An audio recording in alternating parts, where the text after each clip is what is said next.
Ella huía con 3 hijos y un corazón destrozado. Él vivía solo, escondido entre las montañas. No buscaban amor, pero el destino tenía otros planes para ellos. Bienvenidos a Cuentos de Época. Antes de comenzar nuestra historia de hoy, no olviden darle like a este video y suscribirse al canal para no perderse ninguna de nuestras historias que tocan el corazón. Y díganme en los comentarios cuál es su nombre y desde qué lugar del mundo nos están viendo. Me encanta descubrir hasta dónde pueden llegar nuestras historias. Amigos, si están disfrutando esta historia, regálenme un like y compartan en los comentarios desde qué ciudad y país nos acompañan. Sus mensajes son el aliento que me impulsa a seguir trayéndoles estas historias. El viento aullaba como una criatura salvaje por la Sierra de Gredos. Era diciembre de 1897 y la lluvia no caía. Atacaba la tierra con furia, transformando los caminos en ríos de lodo rojizo que parecían sangrar de las entrañas mismas de la montaña. Los rayos cortaban el cielo oscuro como cicatrices luminosas que dejaban su huella ardiente en la retina. Y el trueno retumbaba entre los cerros como el rugido de un gigante enfurecido que jamás duerme. Elena caminaba por el sendero enlodado, cargando en sus espaldas más peso del que sus hombros podían soportar. No solo el atado empapado con las pocas pertenencias que había logrado salvar, sino el peso de 3 vidas que dependían enteramente de ella. 3 corazones que latían al ritmo de sus pasos, tambaleantes. Sus hijos la seguían tropezando en el lodo, casi sin fuerzas, con los labios morados por el frío y las manos entumecidas. Pedro, el mayor, con apenas 12 años, mantenía los puños cerrados, como si eso bastara para proteger a sus hermanos menores, como si su rabia contenida pudiera convertirse en escudo. A su lado, Clara, de 10 años, intentaba no llorar mientras sujetaba con fuerza la mano de su madre, mordiéndose el labio inferior hasta casi hacerlo sangrar. Y el pequeño Juan, de apenas 6 años, sollozaba bajito, sus mejillas enrojecidas de frío bajo el sombrero que se deslizaba sobre sus ojos empañados de lágrimas. Los 4 eran sombras perdidas en la tormenta, espectros que avanzaban contra el viento. Cada paso, una victoria silenciosa contra la desesperación que amenazaba con devorarlos. Elena ya no sentía los pies ni el rostro. Todo era un dolor sordo y constante que se había vuelto parte de ella.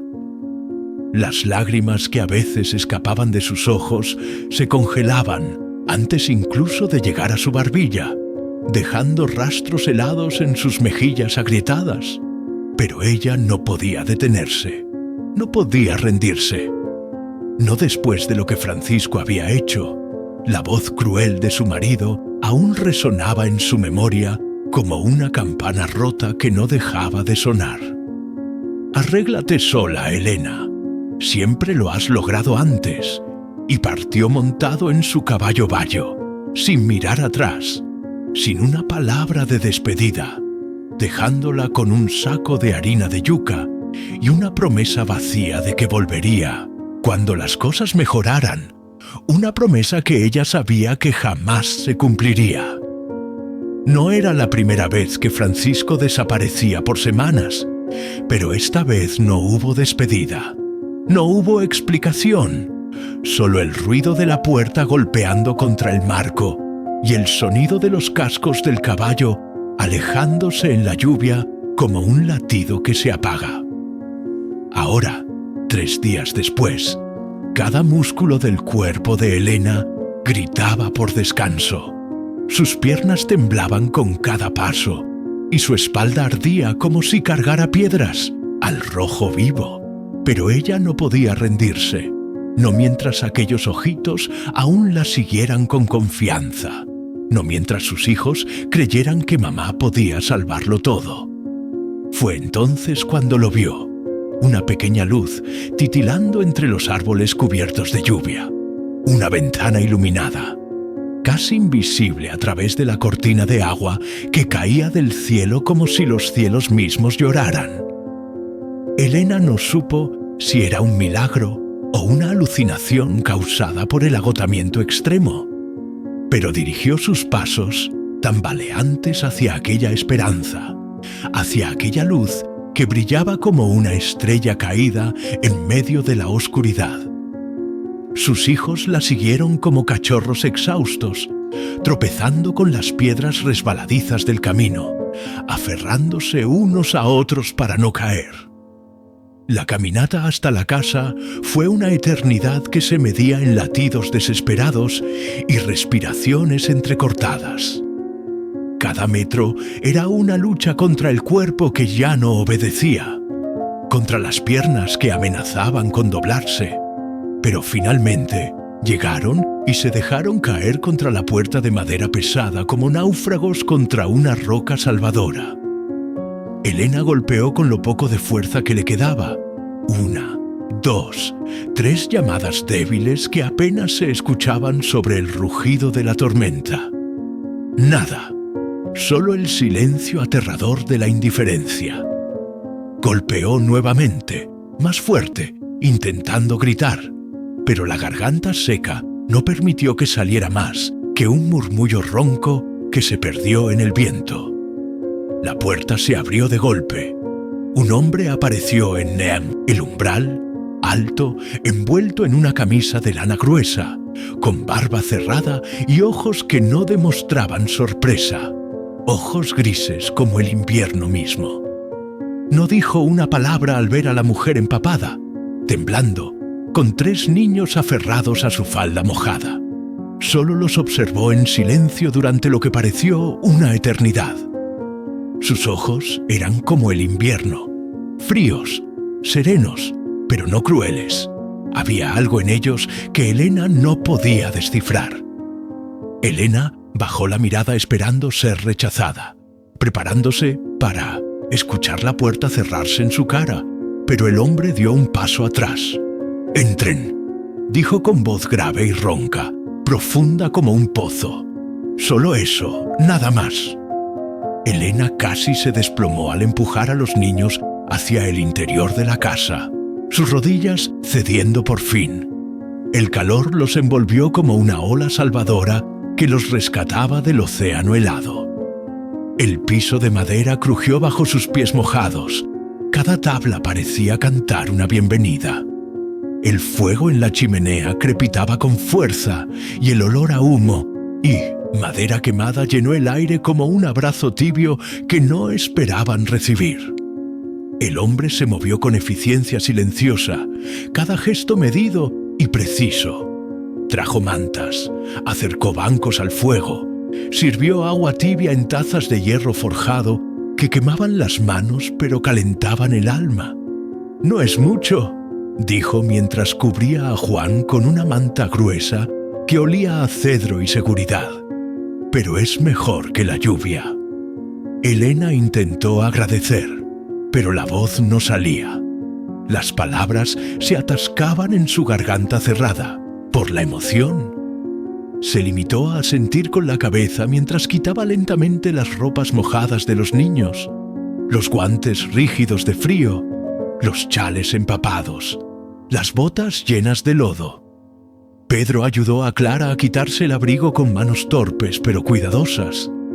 Juan, ya envuelto en la manta, se durmió en el regazo de su madre casi de inmediato, su cuerpecito temblando aún con los últimos espasmos del frío. El hombre observaba sin interferir más de lo necesario. Sus movimientos eran económicos y precisos. Era evidente que no estaba acostumbrado a tener compañía. Cada gesto era contenido, casi torpe en su esfuerzo por no incomodar, como si hubiera olvidado cómo convivir con otros seres humanos. «¿De dónde vienen?», preguntó finalmente. rompiendo el silencio que se había instalado como una manta adicional. Elena vaciló.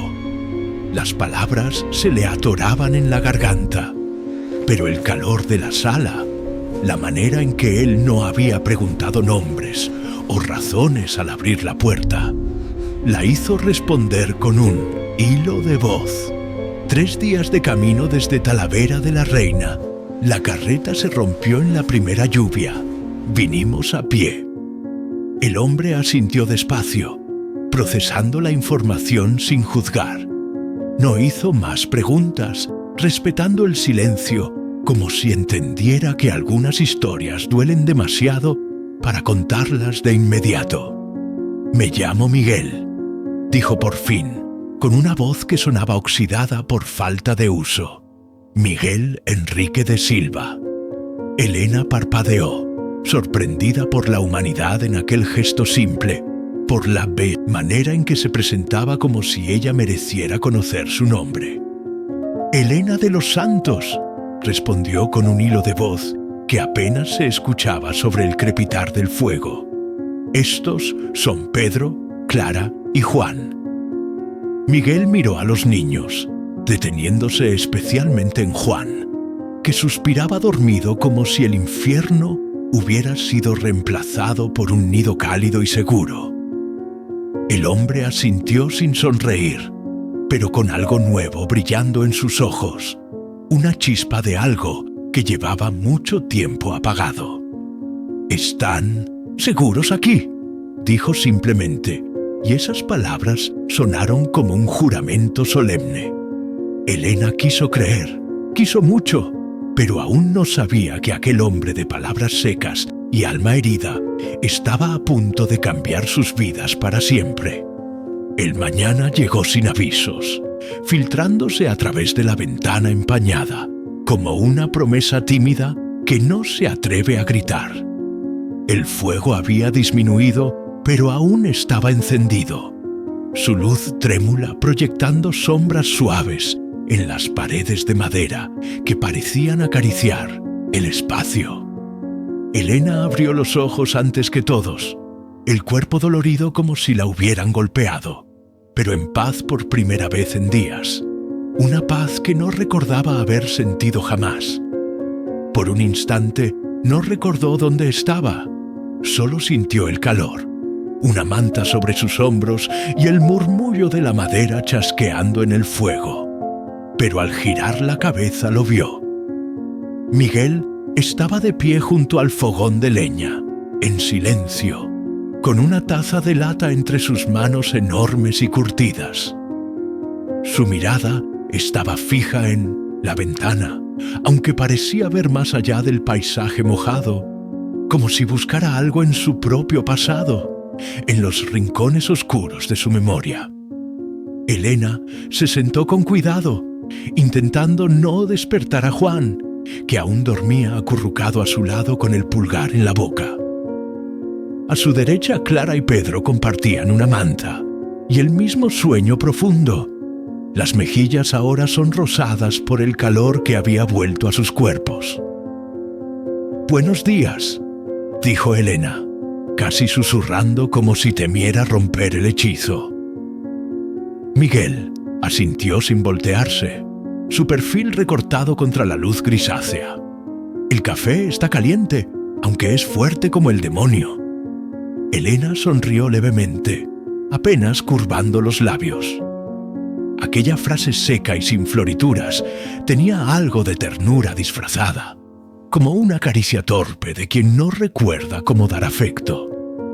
Se levantó, acomodando la manta sobre sus hombros, y caminó descalza hasta la mesa, sintiendo la madera fría bajo sus pies. Miguel le ofreció una taza sin mirarla directamente, como si el contacto visual fuera demasiado íntimo.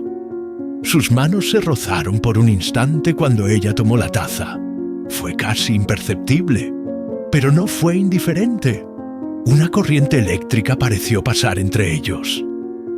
«Gracias por todo», murmuró ella, sosteniendo la taza con ambas manos como si fuera un tesoro. No imagina lo que significó esta noche. Miguel bufó suavemente, un sonido que podría haber sido una risa contenida. Imagino, sí. Después volvió al fuego, donde comenzó a remover las brasas con una vara de hierro, haciendo saltar chispas doradas. El silencio se instaló entre ellos, pero no era incómodo. Era el tipo de silencio que solo existe cuando nadie necesita explicar nada, cuando el alma ya comprende lo esencial sin necesidad de palabras. Este lugar es suyo desde hace mucho, comentó Elena, observando los detalles con nuevos ojos. Las herramientas bien organizadas, las tablas del piso cuidadosamente reparadas, los frascos con etiquetas escritas a mano en el estante. No parece de paso. Miguel se encogió de hombros, un gesto que pretendía ser casual, pero que revelaba años de soledad. 20 veranos, algunos más duros que otros, solo, sí. Elena no preguntó por qué, porque entendía que a veces la soledad no se elige, simplemente se queda y echa raíces tan profundas que es imposible arrancarlas. ¿Y por qué abrió la puerta anoche?, preguntó ella con genuina curiosidad. La pregunta lo hizo voltearse finalmente, sus ojos grises buscándola con una intensidad que la hizo estremecer. No dejé la puerta abierta, respondió con calma, con una voz que escondía algo más profundo. Ustedes tocaron y yo escuché, eso es todo. Elena bajó la mirada, sintiendo el peso de algo no dicho. Había una herida en aquellas palabras, pero también una apertura, una grieta en la armadura. Algo se quebraba en la coraza de Miguel, no con violencia, sino con una lentitud dulce, como hielo derritiéndose con el primer sol de primavera. Los niños despertaron poco después, trayendo consigo un remolino de vida que llenó la casa de ruido y movimiento. Juan se arrastró hasta el regazo de su madre con la manta detrás de él como una capa de superhéroe. Clara se desperezó como un gato, aún medio dormida, bostezando con la boca bien abierta. Pedro se sentó en silencio, alerta, como si aún temiera que todo fuera un sueño del que despertaría en cualquier momento para encontrarse de nuevo en el frío.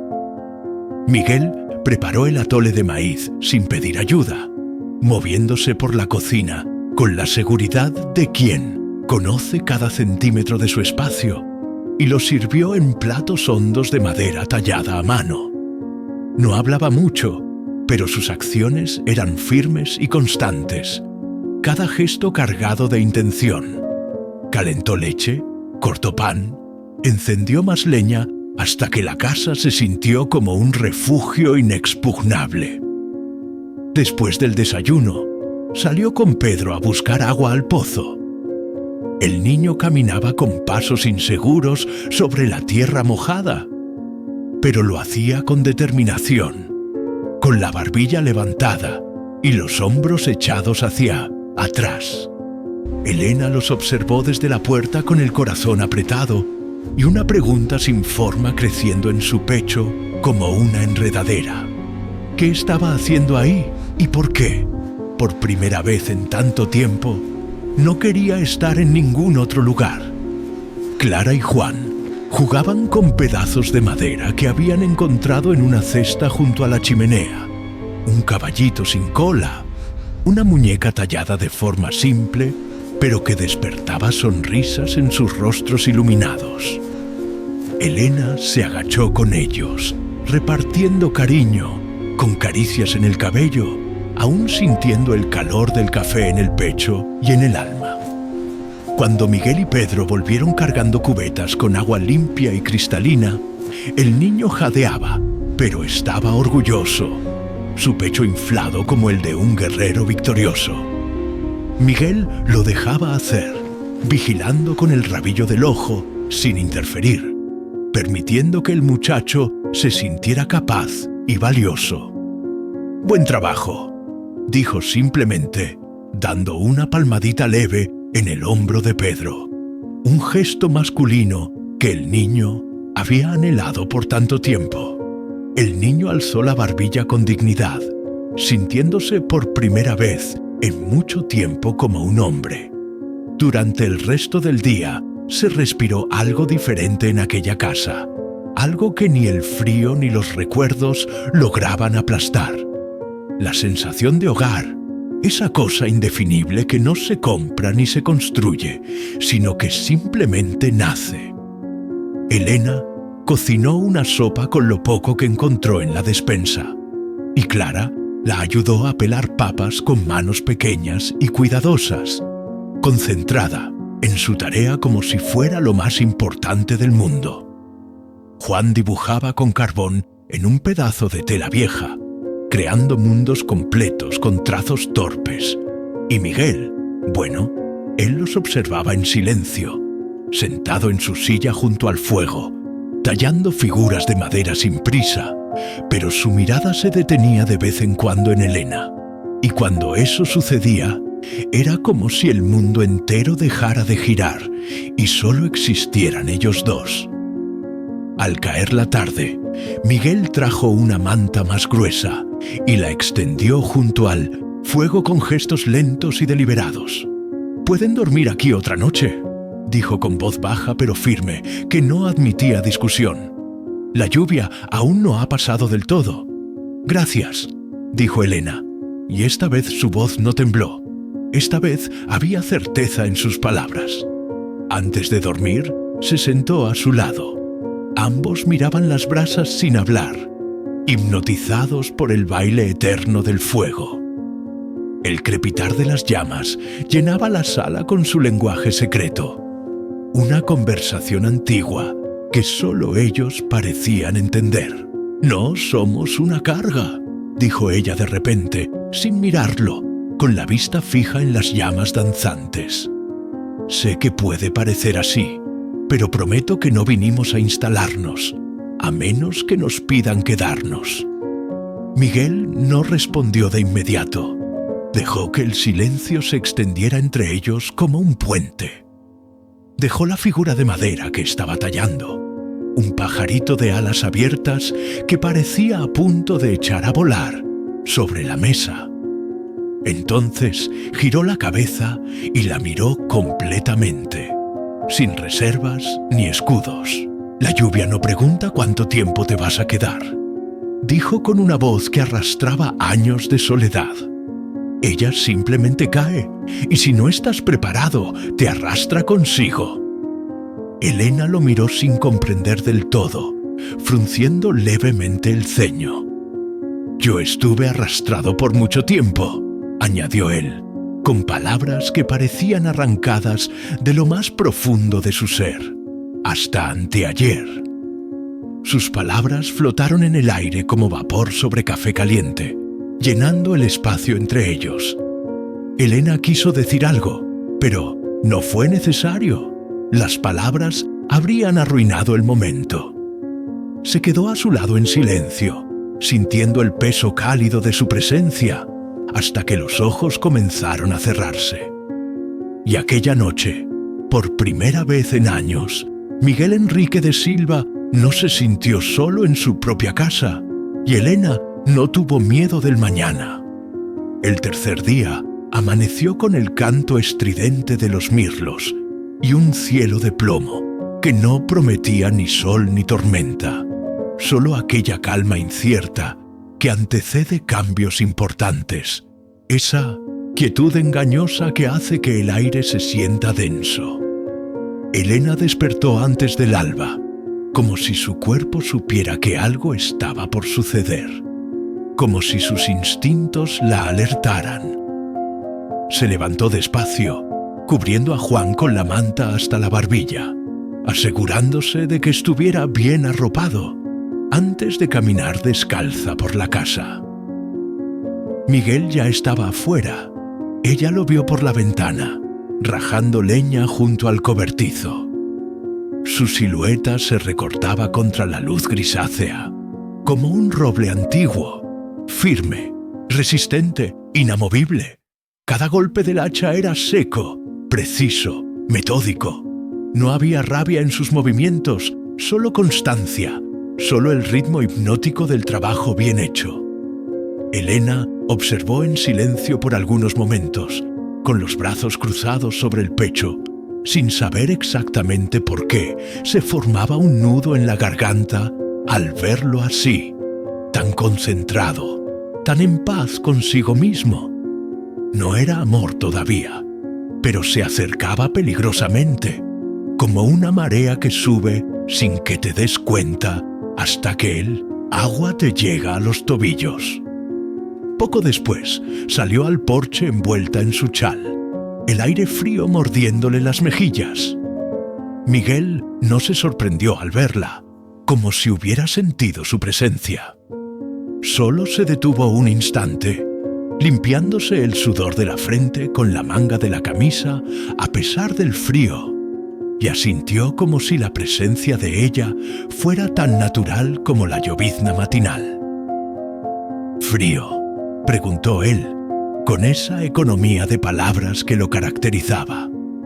«No tanto como imaginé», respondió ella, envolviendo el chal más apretado alrededor de sus hombros.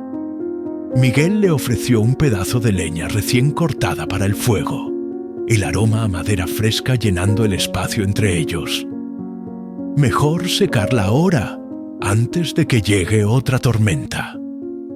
Elena tomó la madera, sintiendo en los dedos el calor que aún conservaba de la fricción del hacha. Se agachó junto a la pila y comenzó a acomodar los troncos sin que él se lo pidiera, trabajando en silencio a su lado.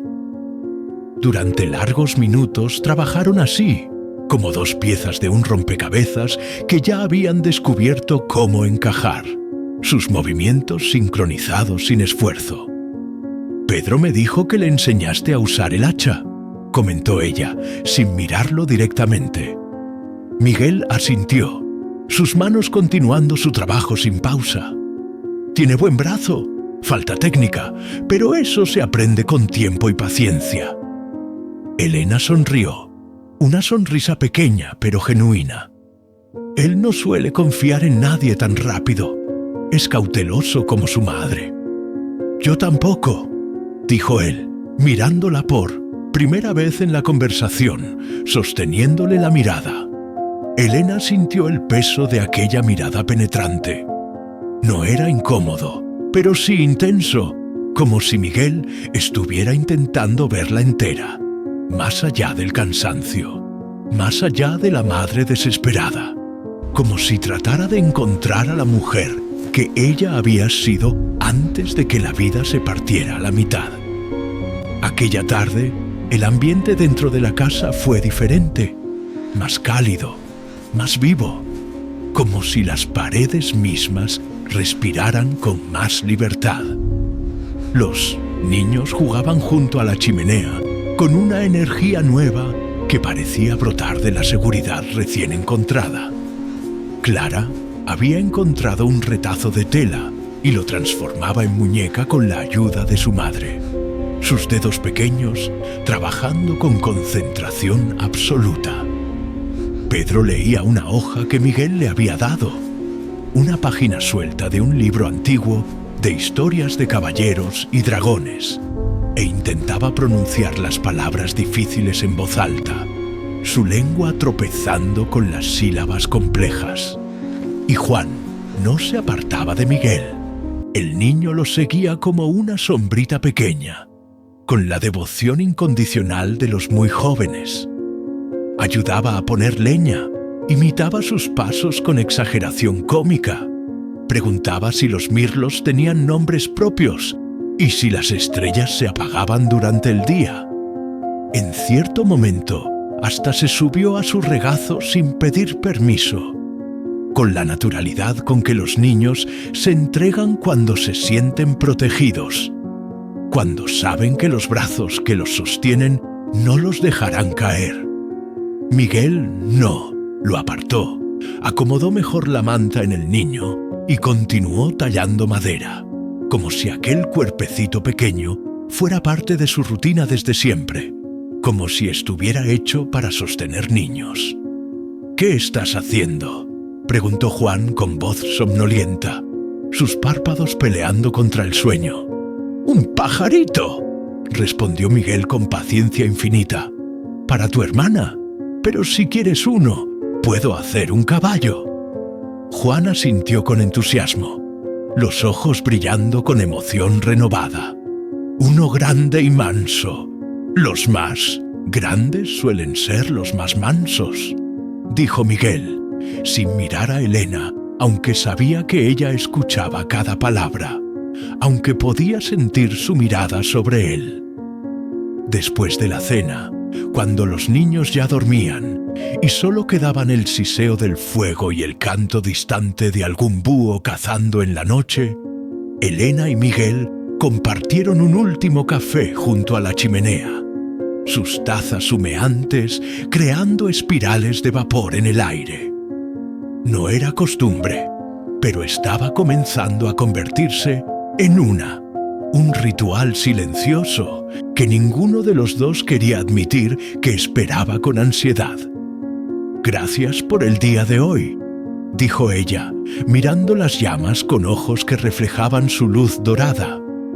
«Por dejar que ellos se quedaran cerca, por tratarlos con tanta paciencia. Pedro necesitaba sentirse útil, necesitaba a un hombre que le enseñara sin gritarle. Clara necesitaba reír sin miedo de las consecuencias. Y Juan, bueno, Juan solo necesitaba a alguien como tú, alguien que no lo hiciera sentir que es una carga». Miguel bajó la mirada a su taza, como si no supiera qué hacer con tanto agradecimiento, como si las palabras de afecto lo incomodaran más que cualquier reproche. «No hice nada del otro mundo. Eso es lo más especial», replicó Elena con suavidad. «Hacer sin esperar nada a cambio, estar presente sin imponerse, sin exigir gratitud. ¿Sabes cuánto tiempo llevábamos sin tener eso? Sin tener a alguien que simplemente estuviera ahí». Miguel respiró hondo, como si las palabras dolieran más que el frío que se colaba por las rendijas. «No soy hombre fácil, Elena. Tengo mis demonios y mis silencios». Ella lo miró con una mezcla de dulzura y cansancio que lo desarmó completamente. «Yo tampoco soy mujer intacta, Miguel. También tengo mis cicatrices y mis miedos». Entonces hubo silencio, no de esos que pesan como lápidas, sino de los que curan como bálsamo. Un espacio donde dos almas maltratadas se reconocen, no como mitades que se completan, sino como caminos diferentes que comienzan a cruzarse, a entrelazarse como las raíces de dos árboles. Antes de dormir, Elena se acercó al estante donde Miguel guardaba sus figuras de madera, toda una galería de pequeñas esculturas que contaban historias silenciosas. Tomó una entre los dedos, una mujer de pie, simple, con una trenza tallada en la espalda y un niño en brazos, cada detalle trabajado con amor infinito. «¿Fuiste tú quien la hizo?», preguntó con voz suave. Miguel asintió desde su silla, sin levantarse. «Hace años nunca tuvo rostro, nunca supe con quién se parecía. Era solo una idea, un deseo sin forma». Elena la giró lentamente entre las manos, sintiendo cada curva de la madera pulida. «Ahora sé, se parece a mí». Y la colocó de vuelta en su lugar, esta vez en el centro del estante, entre un corazón y una estrella, como si estuviera reclamando su espacio en aquel universo de madera. Aquella noche, el fuego duró más, y los sueños también. Sueños tranquilos, sin pesadillas ni sobresaltos. El amanecer trajo consigo un azul pálido que se filtraba por las grietas de la casa como dedos de luz, explorando un espacio nuevo. Ya no llovía. El mundo parecía contener la respiración, como si él también estuviera observando lo que sucedía en aquella casa de madera perdida en medio de la sierra, testigo silencioso de algo que apenas comenzaba. Elena despertó con el sonido del cuchillo de Miguel contra la tabla. Estaba cortando pan seco con la misma calma de siempre, como si todo en su mundo tuviera un ritmo secreto que solo él conocía. Una música inaudible que guiaba cada uno de sus movimientos. Los niños aún dormían profundamente, sus respiraciones acompasadas llenando el espacio. Ella se acercó sin hacer ruido y se quedó a su lado algunos segundos antes de hablar, simplemente observándolo. «Nunca duerme», dijo por fin, con curiosidad genuina. Miguel respondió sin mirarla, pero con un tono que ya no era áspero, que se había suavizado imperceptiblemente. «Duermo cuando el día no me necesita, cuando todo está en orden». Elena sonrió levemente, encontrando belleza en aquella filosofía simple. «Y hoy el día te necesitaba». Él se encogió de hombros, pero el gesto en el rostro, aunque sutil, parecía una sonrisa esquiva que se negaba a florecer completamente. «Hoy yo tenía hambre, eso es todo». Elena ayudó a preparar el desayuno. Lo hizo sin preguntar, sin pedir permiso, como si el lugar ya le perteneciera un poco, como si sus manos conocieran dónde estaba cada cosa. La rutina se deslizaba entre ellos con una naturalidad inesperada, cada gesto fluyendo hacia el siguiente sin esfuerzo. Clara fue la primera en despertar, bostezando y estirándose. Después Juan, arrastrando su manta como un osito. Y finalmente Pedro, que tardó más porque su cuerpo estaba comenzando a soltar el peso que cargaba desde que Francisco partió. El peso de ser el hombre de la casa cuando apenas era un niño. Después de comer, Miguel salió con Pedro al bosque, esta vez adentrándose más en la espesura. Les enseñó al niño a identificar huellas en la tierra mojada, cada marca contando una historia diferente, a no pisar ramas secas si quería camp.